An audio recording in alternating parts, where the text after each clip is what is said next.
Einen wunderschönen guten Tag und recht herzlich willkommen zum Kapitalmarkt-Update von Raiffeisen Capital Management. Diese Woche ist zwar kurz, aber wahrlich vollgepackt mit wichtigen Ereignissen. Fangen wir mit dem vergangenen Wochenende an, denn da war es wieder mal soweit und eine Bank wurde gerettet. Die First Republic Bank, welche ja schon seit der Regionalbankturbulenzen im März unter der Verwaltung der FDIC, also des Einlagensicherungsfonds der Vereinigten Staaten stand, wurde dann am Montag noch vor US-Börsenstart von der mächtigen und größten Bank in den USA, der JP Morgan Chase, übernommen. Anscheinend war die Finanzspritze von 30 Milliarden US-Dollar, welche noch im März von 11 Großbanken zur Rettung der First Republic Bank als erstes und schnellstes Hilfspaket geschnürt wurde, als nicht ausreichend bewertet.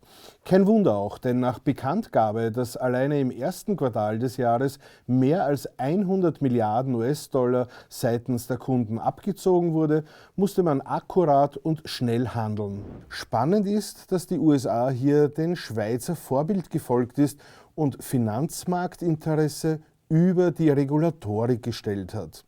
Denn in den USA ist es laut Regelwerk Banken, welche bereits mehr als 10% der inländischen Einlagen halten, untersagt, eine Bank zu erwerben, welche ebenfalls ein Einlagengeschäft betreibt. Somit hätten laut dieser Regelung zumindest JP Morgan und Bank of America als mögliche Käufer ausscheiden müssen. Nun, wie auch immer, dem Aktienkurs von JP Morgan Chase hat es zumindest in einer ersten Reaktion nicht sonderlich geschadet. Im Gegenteil, die Aktie stieg leicht an von 138 auf aktuell 141 US-Dollar. Nachdem also diese Thematik relativ rasch wieder vom Kapitalmarkt als gelöst angesehen wird, wenden wir uns den in dieser Woche stattfindenden Notenbanksitzungen in den Vereinigten Staaten als auch in Europa zu. Hier erwarten wir keine große Überraschung. Wie ich in der Vorwoche schon kurz angekündigt habe, gehen wir davon aus, dass die EZB als auch die Federal Reserve ihren Leitzins bzw. Leitzinskorridor um jeweils 25 Basispunkte, also 0,25%, anheben wird. Man darf also auf das Wording der Federal Reserve gespannt sein, ob da vielleicht schon der Gipfel in diesem Zinserhöhungszyklus verkündet wird oder, und dies spiegelt unsere Meinung wider, hier man sich nicht in die Karten schauen lässt und einen womöglich allerletzten Zinsanstieg zum nächsten Termin sich noch im Talon lässt.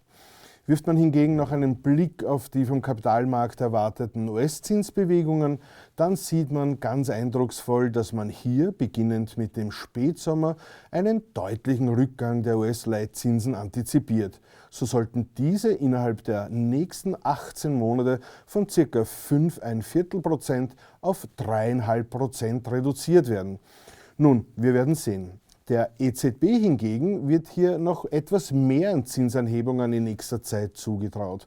Obwohl auch nicht gerade langweilig unterwegs, hat sie doch seit Herbst 2022 immerhin 350 Basispunkte oder auch anders gesagt um satte und rekordbestätigende 3,5% an ihrer Zinsanhebungsschraube gedreht.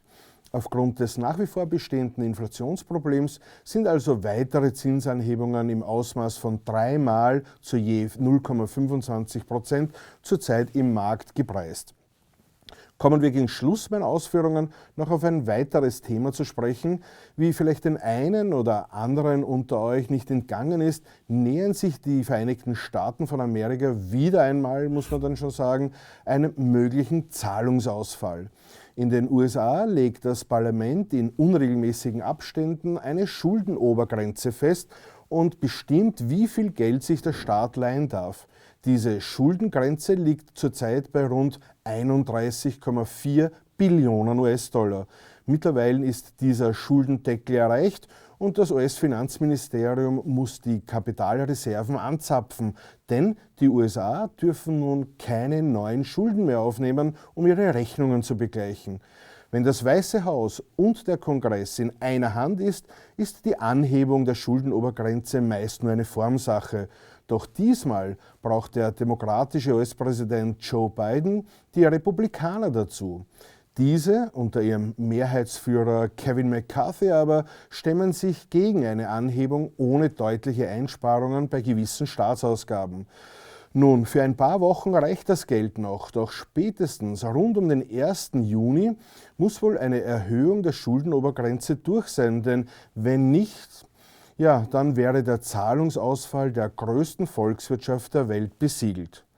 Doch zu unserer aller Beruhigung sei erwähnt, dass seit 1960 insgesamt 78 Mal die Schuldenobergrenze der USA angehoben wurde und man davon ausgehen darf, dass nach einem harten Infight zwischen den Demokraten und den Republikanern auch diesmal eine Lösung präsentiert wird.